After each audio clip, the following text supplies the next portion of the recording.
David, I'm curious. You get one answer here. It's Your tough. favorite, your favorite Bill Paxton performance. I've got to. There's quite a few of them, but I got to go with the easy answer. I got to go with Private Hudson. I have to. That's, there's no wrong answer here. There honestly is. We've been doing this all month long. Yeah. Uh, I know we heard, we already heard from Amber. We heard from Dayton Johnson from the Docking Bay 77 podcast. There are no wrong answers. And, Mm. we've discussed a film by Bill Paxton for the past 2 weeks, covering the films he directed. This week, let's talk about a film starring Bill Paxton, Mike Binder's 1993 comedic camp drama, Indian Summer.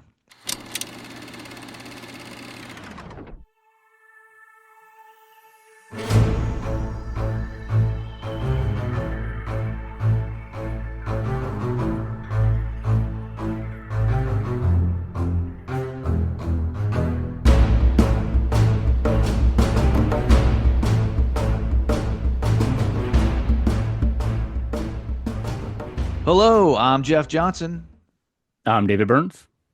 And I'm Amber Lewis. and this is a Film by Podcast. Dave, I thought we were going to be alone, but wandering over from the girls' cabin, Amber Lewis, the voice of reason, is here. I'm excited for this, guys. It's been a while since the three of us were Yeah. together Yes. doing one of these. So yeah, We were roaming around absolutely. in England the last time, I believe. Yes. Yeah, go back with young Sherlock Holmes. Go back and check that episode out. Yep. Amber, I gotta shout you out. Again, excellent job. Recently, we did our first episode on Patreon, a little fun series we're calling Staff Picks, and little video to we got to know Amber Lewis a little bit better. You had five recommendations, five good recommendations, by the Mhm. way. So, listeners, if you have not checked that out, that is actually a free episode on our Patreon. All you need is an email address to sign up, and then you can check this out. So, she's not alone though, Dave. You and Scott, a little bit of a revival series happening. Yeah. What are you guys up to on Uh, Patreon? a film at 50. Led the first season, second season, we celebrated movies that were their 45th anniversary from 78 and 79. So we decided to go back to those celebrating 50 years. So that's movies from 1975. And let's you guys decided there's only Mhm. 10, right? There's only 10. We're keeping it short this time. Yeah, you did. And What'd you do? You did okay. So you did Escape from Witch Mountain, we did, and the Holy Grail, Monty Python and the Holy Monty, Grail. Holy Grail. That's it. We've got our next Okay. one's coming up soon. Yeah, the We end of the month, right? Yep. It's usually with the last Saturday of the month that we release it, and we're not announcing what movies we're doing. We want everybody to be surprised on I what we want to do. know now though. I'm Like sorry, you're not going to find out. You're gonna have to tune 1975. in. So you're gonna do Jaws, right? You're gonna do I don't know. Are we? Maybe. Rocky Who Horror Picture knows? Show. Maybe. Who knows? All right, There all are a lot right. of good films in '75. We'll see. I'm looking forward to it. I really am. Good deal. Let's talk about a few facts and a quote from one Bill Paxton. And third episode this month, so I'm running out of Bill Paxton trivia You're for going to you know him guys quite well, and the though, listeners. right? Oh yeah, Yes. I'm ready to write a book about Bill Paxton. Honestly, Bill, his friends and co-stars nicknamed him Wild Bill due to his over-the-top sense of humor and his love for elaborate pranks. Which, knowing that, makes me feel like he's absolutely right for a movie like Indian Summer. Would Hmm. you agree? Oh yeah. Well, Paxton was no stranger to music videos, as we have discussed in our last two episodes. Keeping his music video appearances going, Limp Bizkit fans will remember that he played the sheriff in their 2003 music video, Eat You Alive, which also starred Thora Birch and just happens to be one of my favorite Limp Bizkit songs. The look on Amber's face tells me she is not a fan of Limp Bizkit. I probably could not pick this song out of a lineup, so I'm gonna have to look it up and give it a chance. I I could not name welcome. one Limp Bizkit song, I don't I think. okay. Well, I'm gonna just preface this by before you go looking it up. I'm gonna give you a heads up here. I will tell you that this might be one of their more offensive Oh God. Oh, songs yeah. as far as the lyrics go, and the video.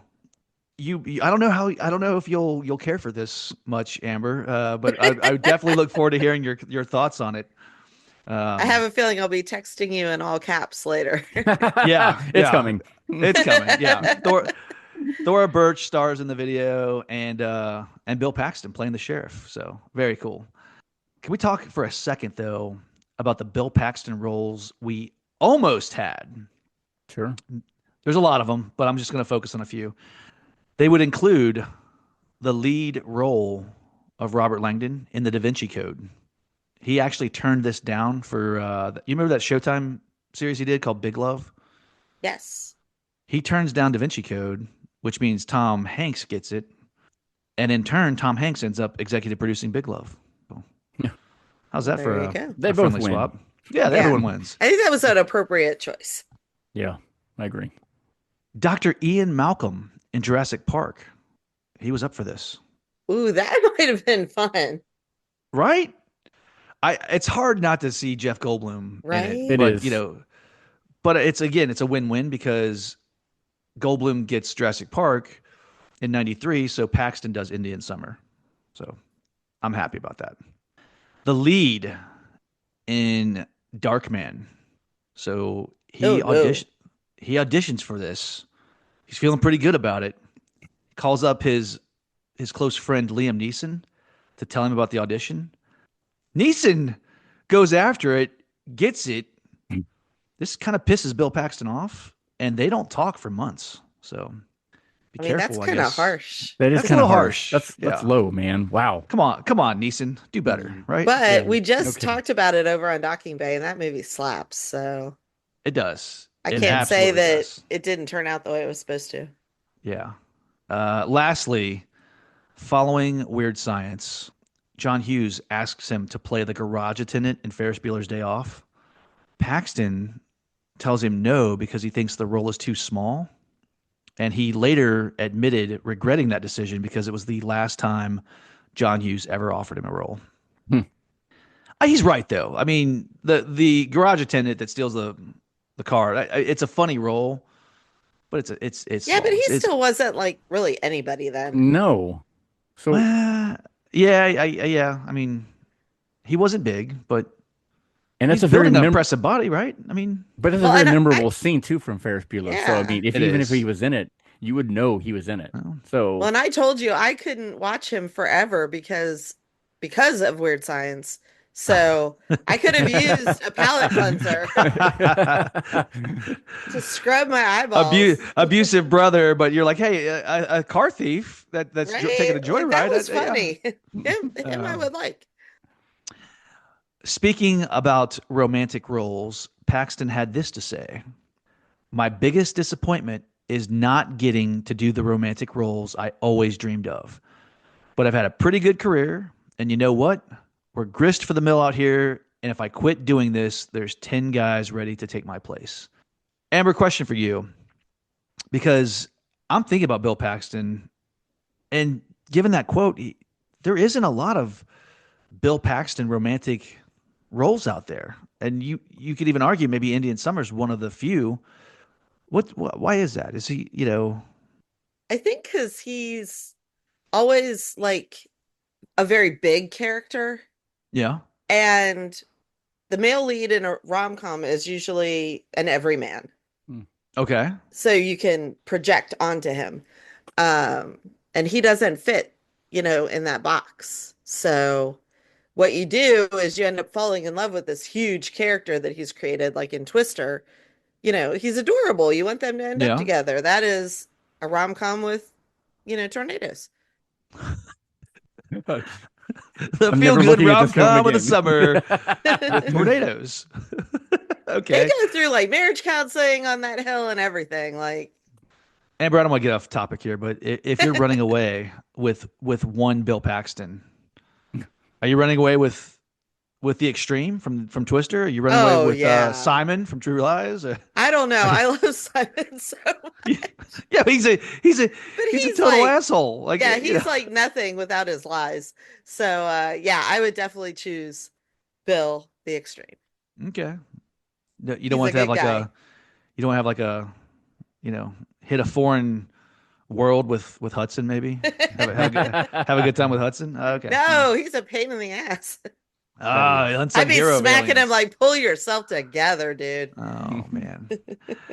Dave, we are talking about Indian Summer, a beloved film. I gotta believe that a lot of people though maybe don't remember this one, maybe haven't Mm-mm. seen it. For those that need a refresher, could you give us a quick synopsis about Indian Summer? Come on, Jeff. You're not actually going to make us take a swimming test, are you? You know the rules. Camp Tamako was a wonderful place for kids to go to summer camp, a place to enjoy the wilderness, the lake, and make some amazing friends. And that is exactly how it was for this group, who now find themselves returning to the camp as adults for a well-deserved reunion to rekindle our old friendships, evoke wonderful memories that bring a flood of emotions back, but also see Uncle Lou, the man who has ran the camp for 43 years. Their lives were changed when they were kids visiting the camp, and just like the past, they will find themselves as adults experiencing that feeling all over again. This movie has been described by critics as St. Elmo's Fire meets Meatballs. Amber, how close to the mark is that? Is that pretty on the money? Mean, yeah, it's not bad. It's a pretty good comparison. I did anybody else like me as an old lady? I had to watch this 3 times because the first time and a half that I watched it, I just was watching them going, "You're babies. What do you have to be existential about? You have like no problems. Like you aren't old enough to have like a midlife crisis. What is going on?" Well, That's they're a what? valid They're point. like in their late 30s, right? In this movie, and then like the 20th anniversary of their time at camp. I thought. Well, that's what's funny to me is that I looked it up and all of the men are age appropriate. They're all like 38 when they filmed the movie. All the Yeah. women are 10 years younger. Hmm. Well, yeah, but we'll get to them. We'll get to them. Before we jump into it, though, I gotta address something, especially with you, David. What is happening with the color grading during like the first 6 minutes of this movie? So I Because I immediately thought something was wrong with my TV. so I did two at first, and then I realized what they were doing. So what I feel the director was trying to get across was the fact that when you're at camp, everything's colorful, joyful, exciting. Yeah, And then when you go to the real world, everything's drained of color and boring and just, so when they come back to camp, the color comes right back as they go to camp. yeah. Just That's the way I I see it anyway. I get what he's doing. It's kind of like a Wizard of Oz thing. I totally Hmm. get that. But the problem I have with it is we open the movie in that glorious color, and Hmm. it's like 1972, and then I don't know, it's like just a pale bluish grayish look to the film, and I immediately think something's wrong with my TV because it goes on for so long, and then like you're Hmm. right, they come back to camp, and as the boat's pulling up, the color pops again. Amber, I was a little aggravated with it. Oh, I How- hated it. I thought it was such a okay, hack move. there it And I is. also thought it was weird that they did like the weird Schindler's List thing where like you could see red, Yeah, but you what? couldn't see Okay, any other colors. I'm like, what does that even mean? Um, so yeah, I was just like, why are you doing that? Dave, you're the director here. Would it made more sense for him to just go straight up black and white, For what, the or past or when no they for go to the adult the life? the adult life, the like the city life, I guess we call it. It was the color was off, but it was subtle enough that it just makes you wonder like what's something happened. Did I get a bad copy of the movie? Like if I bought this and that happened, I'd be running back to Best Buy to turn it to for a refund and like yeah this one's defective. I want another one. I don't know. I didn't like it. I like the decision what the director was pulling off there. Maybe he could have chosen a different route to go with the faded colors. But I liked it because it had that that vibe to it that, you're coming back to being a kid again at a place that you had such wonderful memories that the color comes back. I like that. I thought it was a great directorial decision. All right. Well, I'd like to enjoy arguing with you more about this off mic. So let's take a quick break. And when we come back, we'll talk about this casting crew. Seriously, don't like it.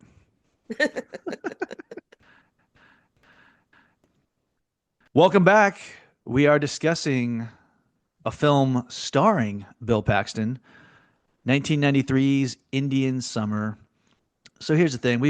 It's like, what, 8 people that go back to camp? Dave was giving us the little synopsis.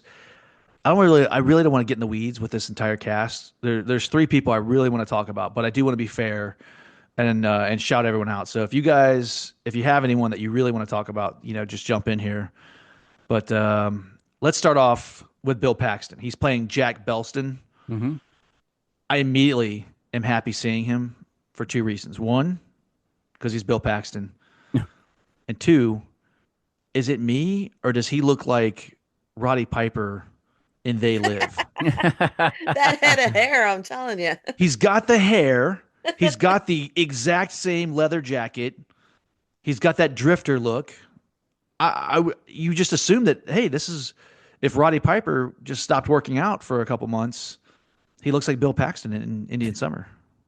I can see it now. I can't be alone, right? You're not alone, but I didn't put that together when I first watched it. Now I do.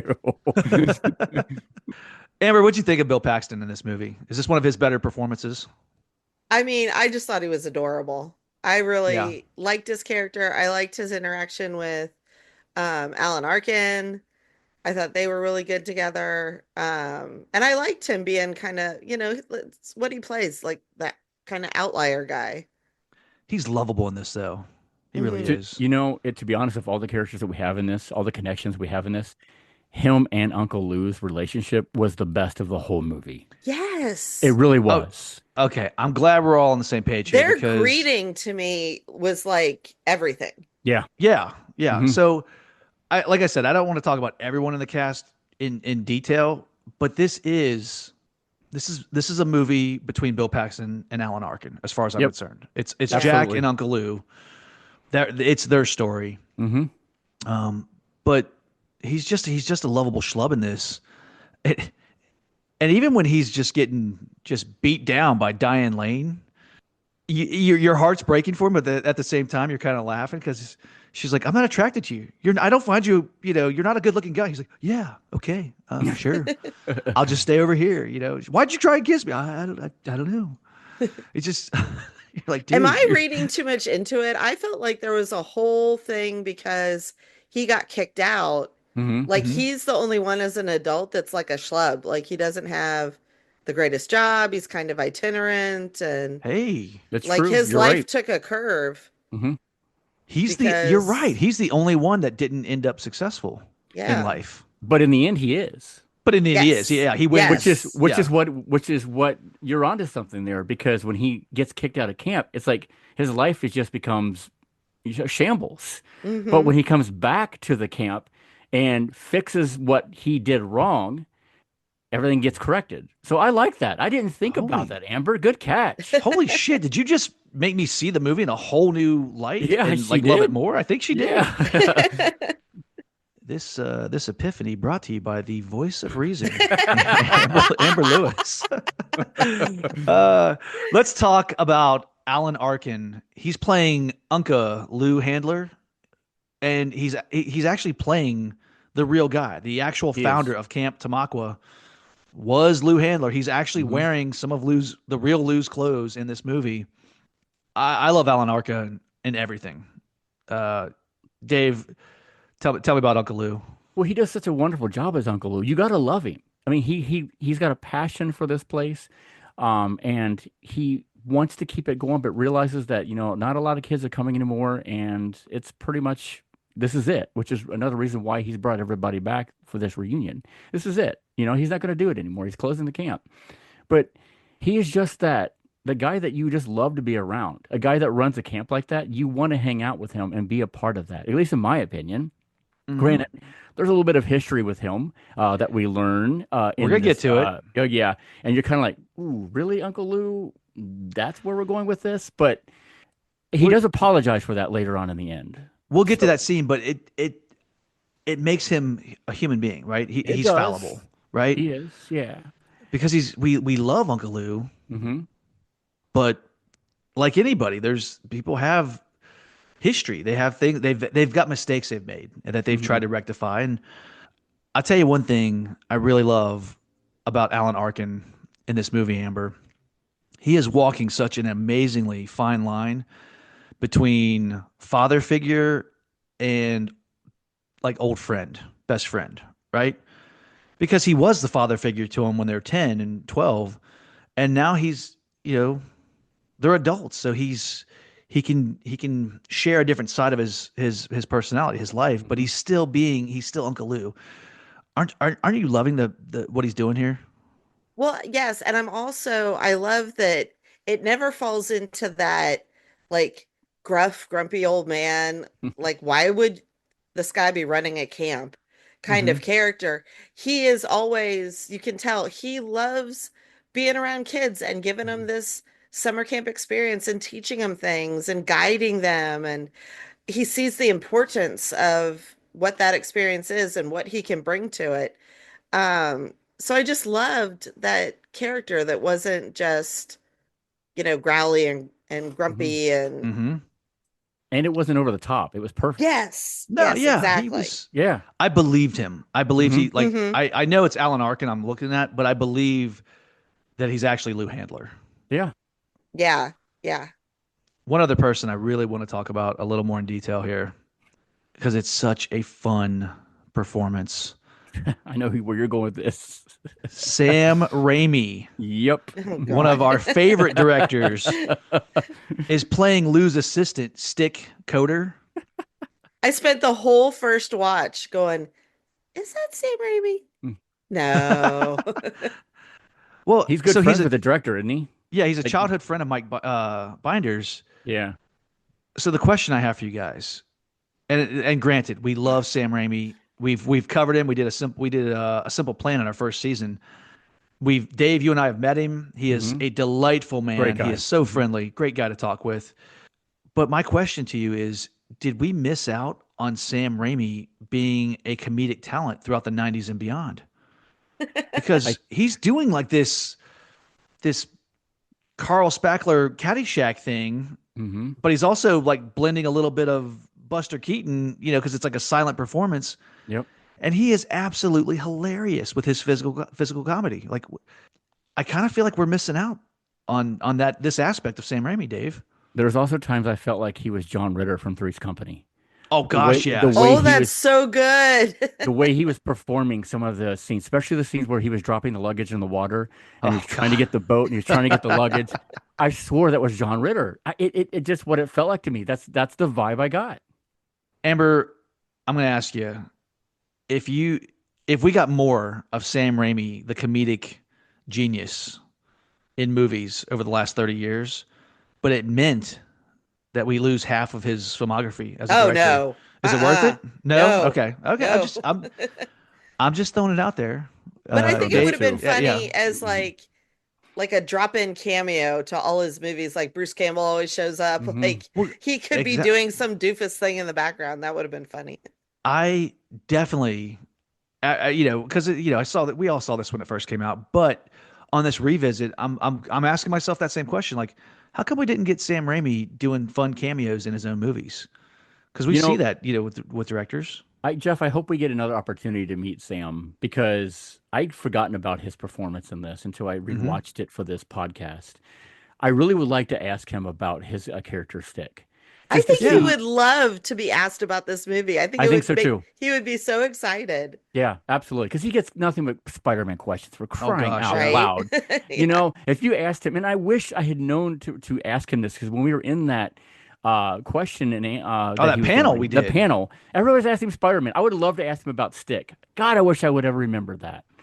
Yeah, we'll get another chance. We'll see him again. I know we will. He's big on Lexington, I think. Hmm. When we go to Lexicon, so we'll be looking out for him. All right, let's talk. I'm gonna open this up because, like I said, it's a who's who of '90s talent. So we've got Diane Lane playing Beth Warden. We got Elizabeth Perkins playing Jennifer Morton. Kevin Pollak as Brad Berman, King of the Shreks. Julie Warner as Kelly Berman. Vincent Spano as Matt Berman. And let's see, we got Matt Craven as Jamie Ross.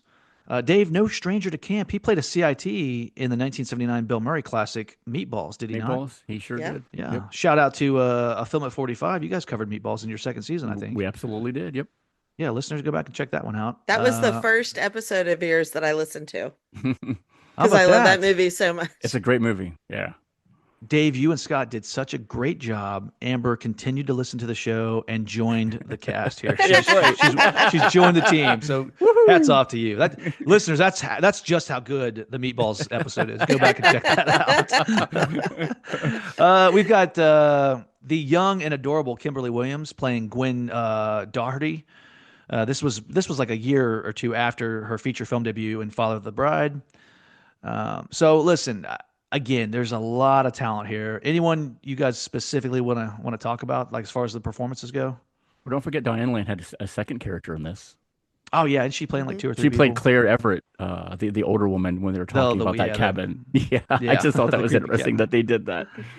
Yeah, kind of weird though. Like It was, because yeah. like we get that look at. I'm like, wait, are we doing some kind of? Is this like? Is he warning her about her future? Was this all a fake story? Again, Mike Binder making some weird choices, not He just with the is. color grading, but with just get an old lady to play the old woman. Yeah, You know, I did she call in sick that day? Did she not get on the bus to the camp? Hey Diane, can we pack on some makeup and make you just look old? No. Well, for my money, like Diane Lane is a huge part of this movie for me Mhm. because I absolutely love and adore her work. And I feel like, and all due respect to the other actors, like she and Alan Arkin are on another level. Yes. So Okay. you're watching like true thespians in a movie with like C-listers. Well, okay, that's fair because It she has a little bit more meat on the bone as far as her role is concerned because Mhm. she's pretty much the only one that's coming back with a little bit of trauma, right? You know, her character, she's recently lost her husband. She's trying to find her way in life without him. So I totally get that. Yeah, and I definitely don't want to sell her performance short because I love Diane Lane. She's She's Definitely. amazing. And She is she's definitely so good amazing. in this. yeah, and I love that. Am I wrong in assuming that maybe there was something between her and Bill Paxton, like when they were kids at camp, and that never happened, and now like I they're wonder, adults. So. for me, like so much comes back to him getting kicked out. And I wonder if it was like, because they were just at the age where you're just starting to notice boys and girls. And Yep. she was, kind of the athletic, tomboyish kind of one. And Yeah, maybe she was just kind of starting to go, he's kind of cute. And then he was gone. maybe they had planned a dirty dog. They were gonna sneak out for the first Yes. kiss, and he gets kicked out, so she's left high and dry. I don't know. That's a good point. Very good point. Dave, anyone you want to point out? Anyone? No, the biggest one was Diane Lane. I just thought she was phenomenal in this. Yeah, and we're apart from everybody else. So I agree with Amber on that one. I will say it was fun to see a young Kevin Pollak. It was. Pre I never Usual Suspects. appreciated him until I saw him in Mrs. Maisel recently. And that performance is so good that it made me like appreciate his other performances more. Interesting. He usually plays like the everyman, the sidekick, the side character. Mhm. I don't know. It'd be like I always liked him in Usual Suspects because it was like the one shot he had at playing like a tough guy. He's a See, criminal. I didn't like him because I felt like, what are you doing here? What? Really? You're not a criminal. You're just a So guy. you like the adorable Kevin I Pollak, like Few grumpy Good old Men. few good men. Yeah. The safe Pollak is Yeah. what you like. The safe ball. It's the one I believe, let me say. Well, give him the goatee and the ball cap and let him be a little bit of a bad guy, and I'm with him. Usual Suspects. Yeah. Let's talk a little bit about the background of this film. not a lot. Diving into this movie, there's not a whole lot, but we can say this: it's written and directed by Mike Binder. It's based on the actual Camp Tamaqua in Hmm. Ontario, Canada, which he went to for 10 straight summers as a child. So I'm gonna assume that it's a little autobiographical for him, and maybe he's Jack. Maybe I Yeah. mean we have to believe that he didn't get kicked out, but you don't go to camp 10 straight years. I mean, think about it. Like what? Let's say he's like 8, first time he goes to camp. Like he's a counselor in training by the time he's leaving this place, right? Right. Mhm. I want to talk about Shreks, and I'm not talking about the Mike Myers ogre. This is No. this is another word for a camp gag or a summer camp trick. Hmm. So Amber, I know we were talking off mic. You mentioned like you'd been to camp one or two times. Dave, you and I went to the same We did. summer camp at different times, obviously. But Yeah. shout out to Woodland Altars, Yep.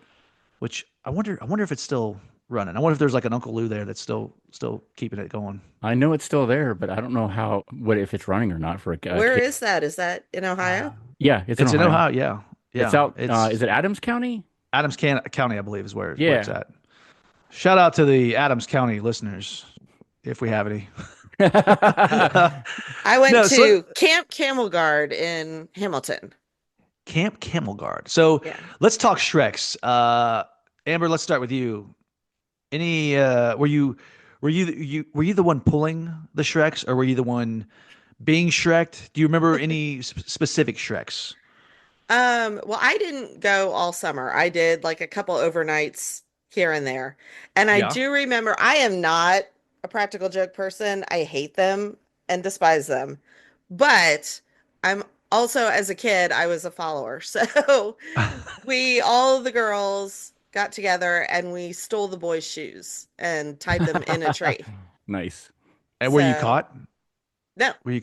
No, you got away with Well, it. no, Okay. here's the thing. Like the counselor that was in our cabin, like led the raid. So it was like, you're only here for, 2 days and an Wow. overnight. So you got to make the most of your camp experience. And So you get the Bill Murray meatballs counselor who wants you to misbehave and have fun. yes, she was like I didn't. 17. She was the coolest person you'd ever met.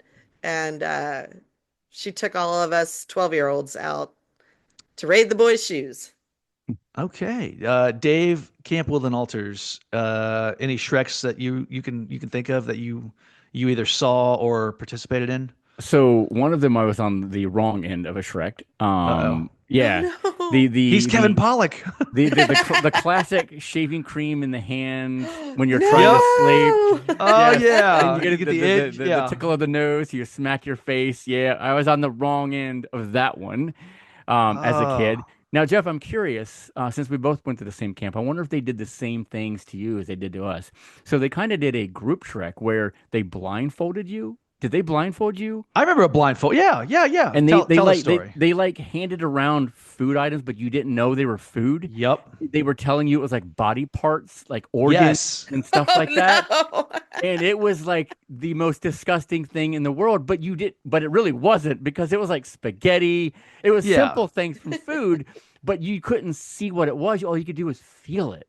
And Yeah, it like was here, put a couple terrible. olive. Yeah, you put some olives in your hand. It's like, oh, these are the eyeballs out of a dead animal Yes. we found. Yeah, I remember that. Yep. I'll tell you some other ones I remember because it's funny because one of the reasons I love this movie so much is because some of the Shreks that they pull off in the movie are stuff that I'd seen and maybe participated in at Woodland Altars. So I can tell you, You're like, we what's the statute of limitations? yeah, like it's been long enough. We definitely did the toothpaste under the sheets. Hmm. Um, I we look, you're going to camp, so and you're 11. You don't really care about brushing your teeth. So that tube Of of course not. toothpaste that mom packed for you, it was in everyone's it was in everyone's beds. We did the hand in the warm water. We Mm. tried it, but it never worked. So I don't know where that started.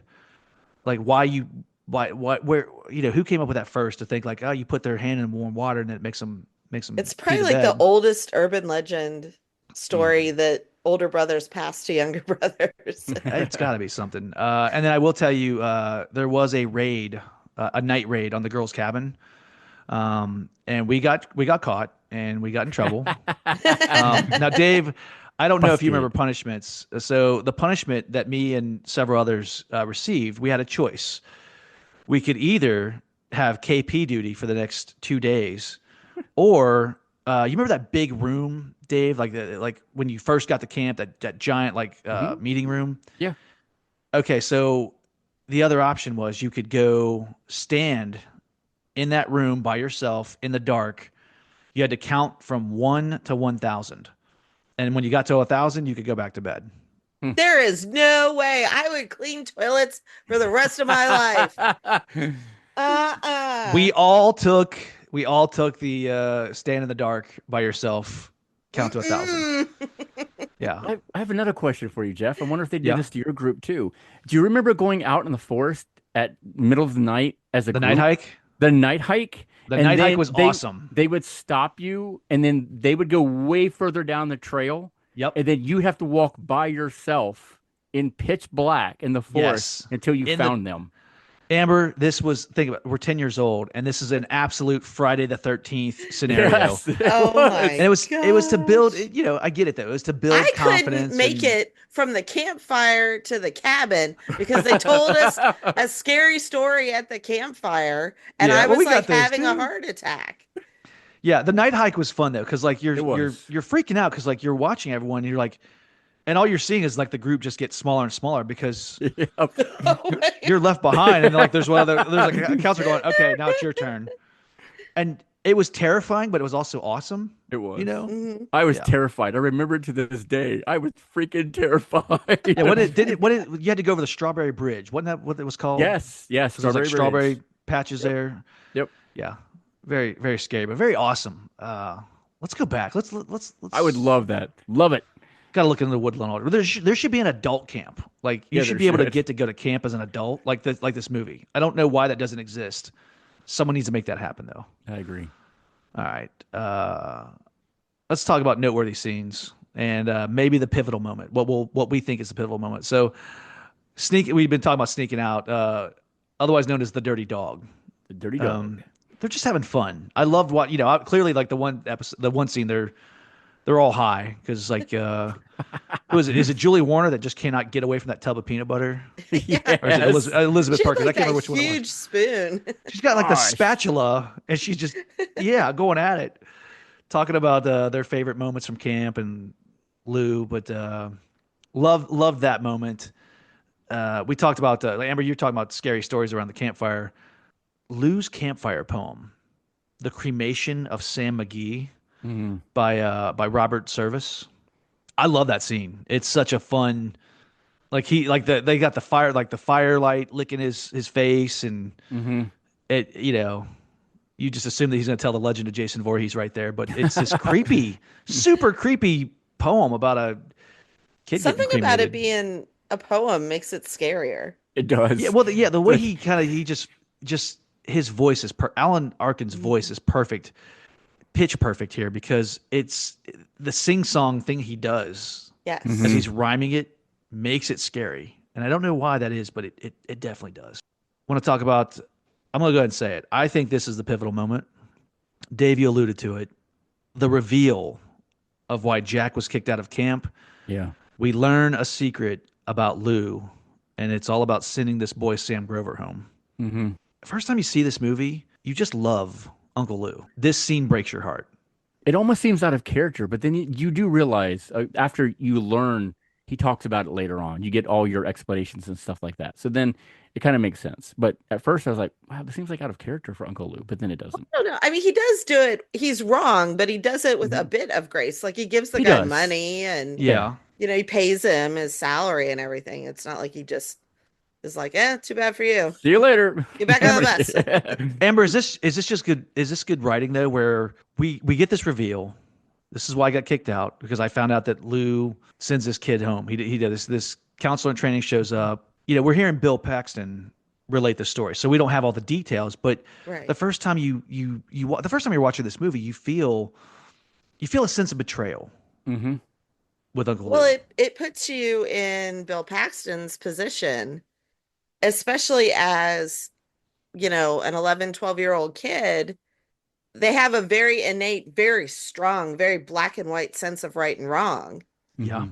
And the way that he is unable to approach Lou about it and has to lash out, in this demonstrative way, it is a great understanding of kids, and I think of, adults too. Uncle Lou is in a position he has to make a split-second decision, and he did the wrong thing. He made a mistake. It was so it's a different time, right? It's like what, the 60s, 50s, Hmm. when we're knowing about the Uncle Lou flashback. Yeah. It's a different time in the world. It's a sad time in the world. And when you hear Uncle Lou own up to it, you kind of get Hmm. the idea like, hey, he was trying to look out for this kid. He was trying to protect him even though he was wrong with how he chose to protect him. It's I don't know. It I wrestle with my feelings towards Uncle Lou. Um Hmm. Throughout the movie. Like I go back and forth on him. Um, But I think that's what I they think, want you to do. yeah, I think that's why I think that's what makes this the pivotal moment of the movie Hmm. because I agree. everything, Bill Paxton's motivations, Uncle Lou, Alan Arkin's his motivations, it all ties to this one moment in this Hmm. movie, this one scene, this flashback where you see Lou dealing with Sam Grover. So I don't know. Amber, is this a pivotal moment for you, or is there something else? Well, and I find it interesting that Lou, when he greets them, he refers to when they came to camp as like that was the golden era, Yeah. and which says that after that moment and after he kicked Bill Paxton out, nothing was ever the same. Hmm. This was the golden moment. This was the best summer ever. Hmm. And then this event happened, and it just kind of never had the same magic that it had before. So, yeah, I think pivotal moment for sure. Dave. You can't argue with that. Yeah, Okay. I, Well, I completely agree with it. That is the perfect moment for this film. this might be the first time since we've been I doing the pivotal moment. Like I think it is. we've been at it, what, a couple seasons now. This Yeah. might be the first time where it's like a general consensus. Like, yep, Hmm. that's right. All right, good deal. One more scene I want to talk about, and I want to bring this one up for the very important reason of just because. Uh, Just because. Hmm. I have a feeling I know what scene you're going to talk about, but I don't Amber, know. am I about to talk about topless canoeing? Yes. Woo! Yeah, we are. The shot of those three guys on the dock looking at Yeah. her, like, I was like, oh, it's my boys. Uh, Kimberly Williams. Now listen, it's tasteful. This is It Yes. what is is. this? Yeah. What is this? PG-13? PG? I can't remember. I can't remember. I don't even remember a lot of potty words, so it might be Not really. I PG. mean, there's some pot smoking and some sexual Yeah. innuendo stuff, but yeah, it's probably PG. But you know, I'll tell you, uh, Kimberly Williams, just the bare back of Kimberly Williams. It is a nice scene, and just the grins on these guys' faces as she pulls up. She's been fighting with Jamie. She's like, The you jerk. know, Yep. yeah. Well, he is a jerk. Yeah. At What's her first I was line? like, where is Annie from Father of the Bride? Like, what is this doormat, girl that she's Yep. playing? And then she finds She makes her her stand. chutzpah. Hmm. Yep. Yep. I love the fact that her way of getting even with her shitty boyfriend is to just flaunt it in front of the rest of the camp. Well, I that's like what how, he's been treating her like a Barbie the whole time, and Yeah. yeah, just sit there but and look pretty, and so, I okay. love I love that he immediately becomes a child and he's like, Lou, tell her she's got to go. And she's like, Lou, do I have to leave? He goes, Lou, no. Who said No. that? And she's like, but even in that moment where that's you could argue that might be an offensive gesture, in front of some strangers. But I like that she's like apologetic about it. She's like, "Hey, I'm sorry, but Hmm. Jamie needs to learn not to overwant his toys." And I think it's That's Elizabeth such Perkins. a She's like, great line. "Yeah, I like Elizabeth Perkins too." She's like, "I like this girl," like Yeah. definitely not the pivotal moment, but definitely worth mentioning. Any other scenes that you wanted to call out? Yes, I love the scene when Elizabeth Perkins and Vincent Spano are like they sneak off to one of the cabins, and you can tell they were like kind of boyfriend girlfriend back in the day or whatever, and they're kind of being flirty but not really. And Lou comes in and is Fish like, we guts. used to gut Fish fish in guts. here, and Yep. it was so like such a classy way of getting them out of there Yeah. before they did something stupid. Stupid. Yep. Yeah. And but funny at the same time, and I just loved that scene. His I deadpan. Am I interrupting? No? Okay. Yeah. yeah. The stench in here. Oh, you can still smell it, I think. just doing his best to just turn them both off. Yeah. That's it. We're out of here, Lou. He was really watching out for him. He didn't want him to make a mistake. Yep. And, that was Uncle Lou being Uncle Lou. He's watching out for him. So I like that scene, to be honest with you. I actually have that highlighted, and I was going to talk about that, Amber. So you beat me to it. Oh, I'm Yeah. sorry. No. But It just shows shows how you. good it is. Exactly. Yeah. I really like that scene just because of that mere fact from my Uncle Lou. The other one that I appreciate too is just the simplicity of the moose. Oh, yeah. The kids really don't appreciate it there at the beginning, and then when they come back to the camp, they still kind of don't appreciate it. And then at the end, when you get the two characters who are taking over the camp are sitting there watching the moose and do appreciate what's going on in front of them, just showing how much they understand at that point and that they're the ones that's going to take over. I like that. I thought that was a good book ending for it. See, Great I book struggled with that because I have a friend who is a dog musher, and they refer to moose as murder ponies because when you're in the Iditarod, they will attack your dog sled and kill your dogs and kill Yeah. you, and they are incredibly dangerous Yeah, animals. they're So dangerous. the whole time they're like looking in awe, and they're like 10 feet away, and I'm going, you people are insane. The photography in me is going like, "Ooh, I could get some good pictures." Yeah. Right? Dave, use that long lens you take to the conventions. Oh yeah, I man, would. 'cause, I wouldn't want to get too close. No. I'll tell you one more I didn't have on my list, but just the more we talk about this movie, I love the boxing. Yeah. I love that who is it? Matt and Jamie are kind of having words, and then Lou's like, "Oh, grab the gloves, let's sell it in the ring." I love that idea of conflict resolution. It goes against like my entire philosophy, but I liked it in this Yes. It is situation. good. Yeah, He beat At the camp, it crap kind out of of makes him. sense. yeah. I think it's great. I Yep. really do. Let's take one last break, and we'll come back. We'll start wrapping things up. All right, as we start to wrap things up, I'm going to put you both on the spot here. I'm going to start with Amber. Amber, you're sneaking out for a dirty dog with one of these guys. It is the choice Bill Paxton, because he's got that Speedo where he's jamming out to his music and swimming. The girls are like, "Hey, he's looking good." Is it Matt? Is it the King of Shreks, Kevin Pollak? Who are you sneaking off with, Amber? I do love that scene where he dives in off the tower, so it would definitely be Bill Paxton. Bill Paxton in the Speedo, right? Yeah. Okay. He's got that hair. He's got that Roddy Piper hair. He's got that Yep. Speedo. All right. He's all right. artsy, You didn't even have to think about it. You just Nope. You're still it's that Han Solo questionnaire I gave you on the It staff is. pick. So I'm you're still still shooting shooting for for the the hip. All right.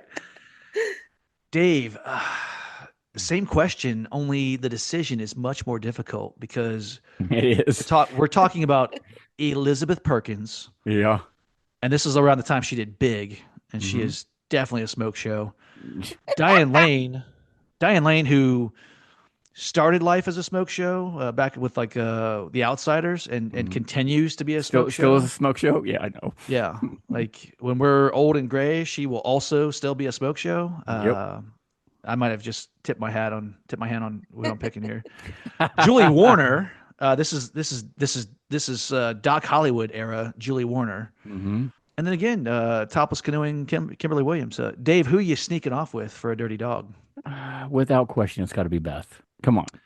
It's It Diane is. Lane. It's Diane Diane Lane, Come you on. You guys. It's can't Diane argue with Lane. that. Yeah, absolutely it is. I would pick yeah. Diane Lane. Yeah. Amber's on the fence. Like, well, Bill Paxton or Diane Lane. I'm not sure. Like, I gotta be honest, Dave. If Elizabeth Perkins and Julie Warner are like, "Hey, come sneak off with us," or you can sneak off with Diane Lane, I still picking Diane Lane. Yeah, absolutely. Yeah, it's all right. Dave, we've been talking the last couple episodes. Mhm. Bill Paxton, Not that anyone is unfamiliar with his body of work, but Mhm. if someone saw Indian Summer and they said, "Hey, man, I really like that guy Bill Paxton." If someone like Amber's like, "I really liked him in that speedo," can you give us any more Bill Paxton? Dave, what 3 Bill Paxton movies would you suggest they watch outside of Indian Summer? I'm going to recommend Twister, obviously. I'm going to Obviously. recommend Apollo 13, obviously. Ooh, Fred And Hayes. Fred Hayes, yep. And I'm obviously going to recommend Aliens. Dave, virtual high five. We had the Yeah. same Woohoo! list. All right. Amber, that's the exact same listing you Exact had. same list. Wow. I think one of my favorite moments, my favorite Bill Paxton moment in Apollo 13 is he throws up, hmm and then Tom Hanks is like, I was "Hey, just gonna say that. He's like, oh, I can eat. we're gonna shut down these systems, and then Jack and I will eat." And he's like, "Hey, I'm hungry too." You just threw up, dude. Space vomit. Okay. Yep. Space Puppet. I'm gonna point something out here, because again, this is a Mike Binder film. Didn't he, he's done a lot of TV work. He's done some music videos, I think. But I do want to point out for the Mike Binder fans, 2 other films that he wrote and directed that I would recommend checking out. There's 2005's The Upside of Anger. You guys see that one? Kevin I have Costner and not. Costner and Joan Allen Joan Allen, yeah. And then like a bunch of like the and girls that play her daughters, they're all Jennifer names. Aniston. No, you got yeah, they're '90s girls, whatever. Oh my gosh. But Dave, you didn't see this one. No, I've not. Kevin Costner is okay. So Joan Allen, her husband, just mysteriously disappears, and she's super pissed because she feels that she's been just abandoned. So she's raising the teenage girls. Meanwhile, her neighbor happens to be Kevin Costner, who is a former baseball player turned radio DJ. So basically, he's it's Bull Durham, only Right. he's retired. But and there's this whole will they, won't they, and I don't want to spoil the movie for anyone who hasn't seen it, but there's a reason why her husband is missing, and then that kind of throws a wrench in the potential romance. But Okay. good film, definitely worth checking Yeah, out. I thought I saw it, but I haven't. I'm gonna have to watch that one. Yeah, me too. I'm gonna check that out. Really good Joan Allen performance. I gotta be honest, one of her better performances, I think. 2007, he did a film called Rain Over Me with Adam Sandler. It's kind of like a post 9/11 dealing with trauma. Adam Sandler is not playing Adam Sandler. He's playing like this just tortured, shell-shocked guy who's lost his family on September 11th.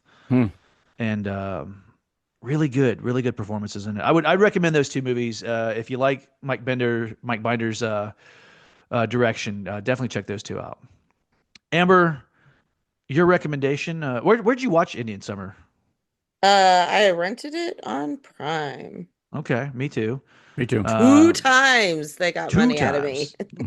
times. Listen, it's one of my favorite Bill Paxton performances. I watched it on Amazon, but I'm definitely adding a physical copy to my collection because you never know when the streamers will decide not to stream what you want to watch, right? So True.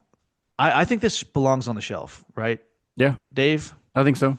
Yeah, this is a fun double feature with meatballs. Great double feature choice. So you're going with the who is it? Is it what's his name that played Jamie? Who was he in Matt Meatballs? Was he Craven. Wheels? Matt Craven. Matt Craven.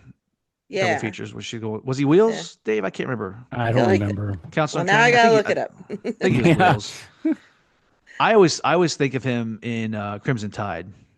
hmm He was one of the insurgents with Gene Hackman's side. Oh, He's got that- really? Yeah, he's I got. don't Well, he's remember got. that. Remember, he's got the great. He's got that great line when he's trying to convince Denzel on the Russians actually attacking. He's like, "You don't put on a condom unless you're gonna." I'll watch out for our sponsors. I won't. Yeah, easy I won't, there. I won't, Easy I guy. won't complete the line, but He He's was that in A guy. Few Good Men too. yeah, he's at the beginning of A Few Good Men. He's Yeah. he's the guy that's wheeling and dealing I'm gonna with. hang your guy from a Captain- yard arm. Yeah, they still do that. I don't think I so. don't think they hang people from yard arms It's a anymore. dime bag worth of oregano. My client's Yeah. a moron. That's not against the law. Yeah, he's okay. So the Matt Craven double feature. Dave, you want to Are you doing the Matt Craven double feature? Or you got something? I He know was what you got. hardware. Wait, Sorry, I got it. He was hardware. that's right. He's Hardware. Yeah. Dave, can I guess what your double feature is Go for with it. Indian Summer? Sure. Is it Friday the Friday the 13th? 13th. Maybe. Yes, it is. No, and that's No, not a it wrong is. answer. It I'm is thinking not that's mine. It is. That is the correct answer. Well, Yes. look, I don't want to be that guy, but the whole time I'm watching Indian Summer, I'm like, Oh, why hasn't someone done a mashup on YouTube yep. and made Well, like a what's trailer funny or is something with Liam Jason said Voorhees if in you this? change the soundtrack just a little bit, this is a horror movie. Yeah. Oh man, I'm We gotta telling work you, on this now. yeah, Dave, let's do like a mashup, put it on Patreon. Like you just insert a couple Jason shots, Yep. it would totally work. They're smooching and he just like peeks around the tree. Yeah, you like he's tight shot on Uncle Lou, and then you hear, can you hear Alan Arkin? Like maybe he was Jason's dad. He's like, hey, Jason was my son, and today's his birthday. There's his birthday. We're onto something. We are. I like it. Listeners, what do you think of Mike Binder's 1993 film Indian Summer, starring Bill Paxton? Have you seen it? Does it make you want to go back to camp like it does us? You can let us know on social media. You'll find us on Facebook, Instagram, and X. You can check out afilmbypodcast.com for all of our episodes. There's even a link to Patreon there. So if you're like, hey, what's this Patreon thing about? Check it out because we actually have a lot of free episodes, right, Amber? Yes. And we also A lot of fun stuff over there. The good stuff, the exclusive stuff that we do just for the listeners on Patreon. If you're like, I don't know, sign up. We got like a 7-day free trial. You get in there, you check it out. If you don't like it, you just turn it off, no charge. Or for like the low cost of I think it's like $3. Right? There's different tiers. Like you can be like be a big spender like some of the people, and you get your own episodes. Like you can tell us which ones to do. We've got a couple that do that, but check it out. And I tell people like dirty dog us. Just get in there, sign up, download all 30 or 40 whatever we got. The list is pretty big. Just Columbia House us. Get in there, get them all, download them, get out. I won't be mad. You might stay. We don't know. You'll be back. You'll be back. You'll be That's back. right. Well, listen, I know you two will be back. We got so much fun stuff planned coming up in the month of June, July, August. Like we got an awesome summer planned. We do. We are right. Did you guys realize we are closing in on episode 400? That's crazy. No. Oh my Yeah. gosh. I'm not So going to close. reveal it, but there's something awesome happening on episode 400. We got something really cool planned for episode 400, so stick around for that. That's right. And stick around next week. Jason Colvin from the Surely You Can't Be Serious podcast will join us to wrap up Bill Paxton Month. He's got some fun stuff planned for us. Amber, Dave, I thank you. We got to do more of these where the three of us are together. We do. I'm not hating on the rest of our team. I love Garrett, Andrew, Wayne, Scott, the whole crew. This is the Harry Potter trio right here. Yes. This is The Golden Trio. the young Sherlock Holmes trio, right? Okay. Well, listen.